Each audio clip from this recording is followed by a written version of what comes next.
why. It's time to catch up on some of the books that I have been reading recently. Over the last year, I've been trying to sort of group books together in a way. So if I've read a couple of young adult books or maybe some thrillers or it's Halloween reads, I like to put them together in a video rather than just talking about one book in one video. But that means that obviously there are some books that kind of fall through the cracks because they don't fit in a particular category, or maybe I've been listening to them as an audiobook and then once I've read them, because they're not right there on the shelf, I kind of forget that I've read them. So today we're playing catch up and I'm going to talk you through a couple of books that I have been reading recently. And I'm going to start with We Have Always Lived in the Castle. This one I read for Halloween because I wanted to do a gothic novels video, part 2 of Dawn in the Past, and I loved doing it. I didn't have enough time, but I did finish this one. So I'll talk about it now. It will show up later in a gothic novel video again. This is one that I think in particular Jean from Bookish Thoughts always talks about. She has a really gorgeous different cover. It's by Shirley Jackson. We Have Always Lived in the Castle is an interesting one because basically it's one of those books that I found quite hard to get through, but once I read it I really loved it, and a lot of my favorite books are like that. So Withering Heights is like my all-time favorite book, and Frankenstein as well. You sort of, when you're reading it, it's a little bit tougher to get through, but the payoff is worth it. I can never remember anyone's name. Constance and Mary Cat. I think that's how you pronounce it. So this is a story of two sisters. They live in this old mansion that, if you imagine a scary gothic novel to be set somewhere, this is the mansion that it is. And they seem to have retreated from the world, from the rest of the village. Something happened. Their whole family was poisoned. There was a court case and no one was found guilty, but now everyone in the town does not want to talk to them anymore. But also Mary Cat has to go into town from time to pick up the groceries, and people whisper and she sort of doesn't want to go into the town. And then it goes into their house and it seems like such a little idyllic world that they've built there. Their uncle is also there. He is mostly ill a lot of the time, partly due to the poisoning incident. And I always have a more difficult time reading books that don't have a lot of plot. This doesn't have a lot of plot. It like moves very slowly. But what I loved about this book is the creepy atmosphere, the fact that it has something a bit unexpected in it, which I was reading all the notes in the back. And it was quite interesting to see that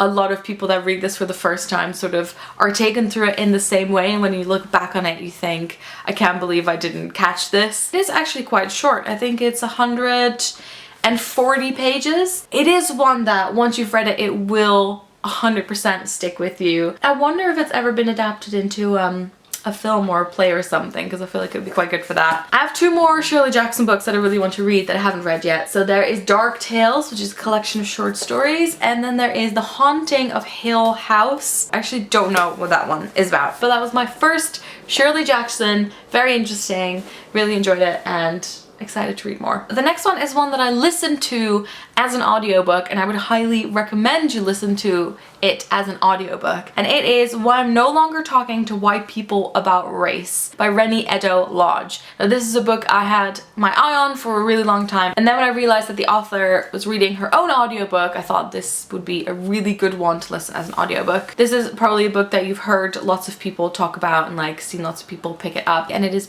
basically all about racism and race in Britain. So many of the books that you read or hear about are all set in the US, but this one is Britain-centric. And one of the first things that Rennie goes into is the history of racism in England, and the fact that she had to do all this research to find out more about it, and that it's so disappointing that it's not taught in schools more, that people who live in a country should know more about the history of that country, even the things that a country shouldn't be proud of. And as a Dutch person, having been raised in the Netherlands, I feel very similarly about that. From giving you an overview of the history, it moves into contemporary times. It talks about so many different issues. There might be some discussions that you have heard about before and you've read some things about, and there might be some things in here that you are totally not aware of, or you haven't heard about, or you might not have thought about before. I think this book will very much play a role in changing how you see racism and how you think about what you can do to counter it. It talks about feminism, it talks about politics, it talks about online harassment, about media and culture, and there's just so much that is covered in this book. It's one of those books that you just need to sit,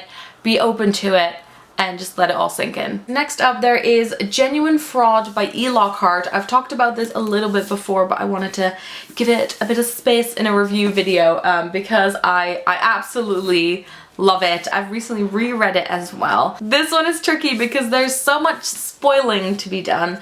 It's by the author of We Were Liars. I love We Were Liars. This is about a girl called June, and she has become best friends with a girl called Imogen. When you're first introduced to Jewel, you actually get a very interesting point of view. You're sort of thinking, is she a spy? Is she a criminal? And then you're taken through the story in a very interesting time frame, and you try and connect all the dots. And this is one of those books that every chapter, it makes you rethink what you've just read. So you read something, you're like, okay, yes, I get that. And then you read the next chapter and suddenly everything gets thrown around. It is a book that you will want to instantly read again. It's really interesting to see that I think we're getting more and more young adult thrillers, which is quite fun. I actually don't read that many thrillers, but I like a good YA thriller. It's also about friendship and really intense friendship, maybe obsessive friendship. Like with We Were Liars, there is this insight that you're also getting into these really rich families and how they live their lives. I thought the characters in this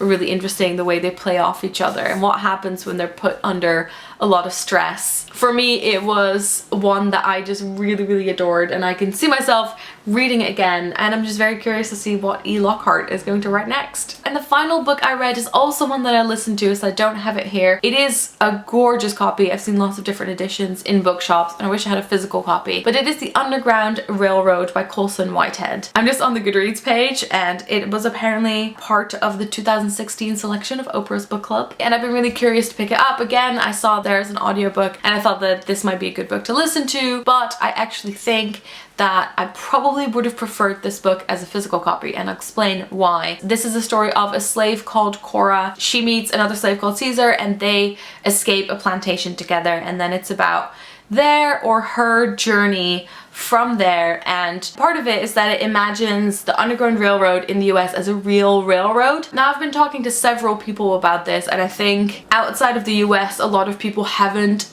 been taught that much about the Underground Railroad, so I didn't know that much about what it actually entailed. I'd only vaguely heard about it. I've talked to some people who haven't heard about it at all, so I definitely had to do a bit of background reading when it came to that. I think this book does a lot to educate you about the US in the time of slavery and certain things that happened that you may not have heard about before. Like, you sort of think you know what happened during slavery, but there's actually so much more that is never really told or addressed. It is a really harrowing book to read, and the main character goes from periods of being really happy and thinking she's found freedom to being captive again. The other interesting thing in this book is that it talks a lot about the people that were helping out slaves at the time, or slaves that were trying to get to freedom, and people who very much did not want to get involved in this, to obviously also the people that were committing these horrible acts. The one thing about this book is that it goes from the past to the present a lot, and in the beginning, like the first hour of the audiobook, I was so confused.